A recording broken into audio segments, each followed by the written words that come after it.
And then like after about a couple hours, like this flashlight beam just goes woof over my tent. Mind you, I've set my tent up like considerable distance from him, so it's not like he's not going to randomly, Stumble across you. And then the flashlight goes back, boom, boom, and it just centers on me.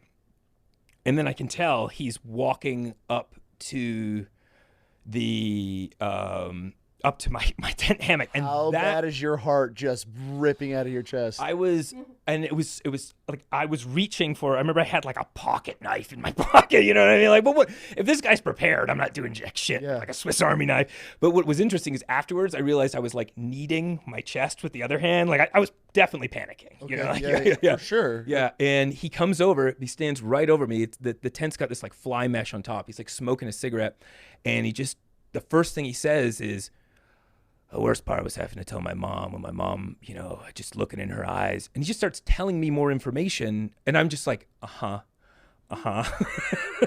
In your tent zipped up in a hammock. He's ashing. It's hitting the tent. I'm so freaked out. I'm like not even stopping him, And he did this the whole night long. And what? The things got weirder and weirder, where by almost in the morning, he was talking about how he talks to God, and like God is like a voice that he speaks to. I'm pretty sure he was on meth. Oh, definitely. I mean, there's like no question. Yeah.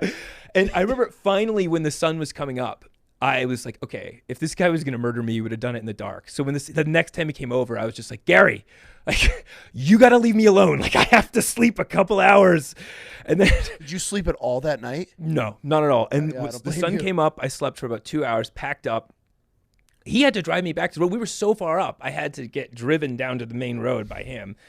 The car wouldn't start. And I was like, if it doesn't start, I was like, I'm walking the 15, 20 miles. I don't care, man. Like, I am out of here. Yeah. And the car did start. He took me down to the road. We part ways. And I feel really bad for the next guy who picked me up. There was just this dude in a pickup truck who was just like enjoying his day, picks me up, and I unload this story on him. And I'm pretty sure I convinced him that I was a crazy serial murderer, because I'm just like telling him this story, and he's just like, just driving home. Doesn't say a word, like never again. Yeah. Never again. Oh, yeah. That balance, it was a very long answer to the question, but that's a tricky balance, For sure. It's like that is wanting to great pursue the story, but also wanting to be safe.